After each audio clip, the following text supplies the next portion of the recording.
আসসালামু আলাইকুম everyone, welcome back to my channel. আজকে এমন একটি রেসিপি নিয়ে হাজির হলাম, সেটা হচ্ছে মুগ ডাল দিয়ে চিংড়ি মাছ। আমি জানি না আপনারা কখনো রান্না করেছেন কিনা, তবে আমার বাড়িতে এটা সবাই খুব পছন্দ করে।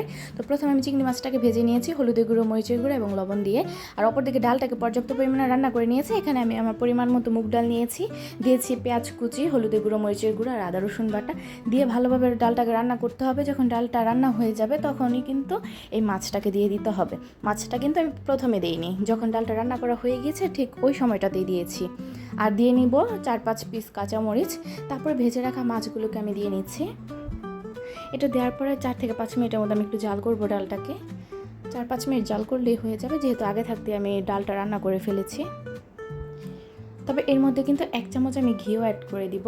অনেকে আছে ঘিটা পছন্দ করে না, তারা কিন্তু ঘিটা ব্যবহার করবেন না। আর আমাদের বাড়িতে কিন্তু ঘি দিয়ে রান্না করলে এটা সবাই খুব পছন্দ করে। এই ডালটা যেভাবে রান্না করা হোক সেভাবে সবাই খুব পছন্দ করে, এই জন্য সচরাচর এই ডালটা রান্না করা হয়। তাই ভাবলাম আপনাদের সাথে এই রেসিপিটা একটু শেয়ার করি। এই চিংড়ি মাছ দিয়ে মুগ ডালটা কিন্তু একদমই রেডি হয়ে গিয়েছে। আর এভাবে রান্না করে আপনারা অবশ্যই দেখবেন, আশা করছি ভালো লাগবে। তো আজকের জন্য বিদায় নিচ্ছি, আল্লাহ হাফেজ।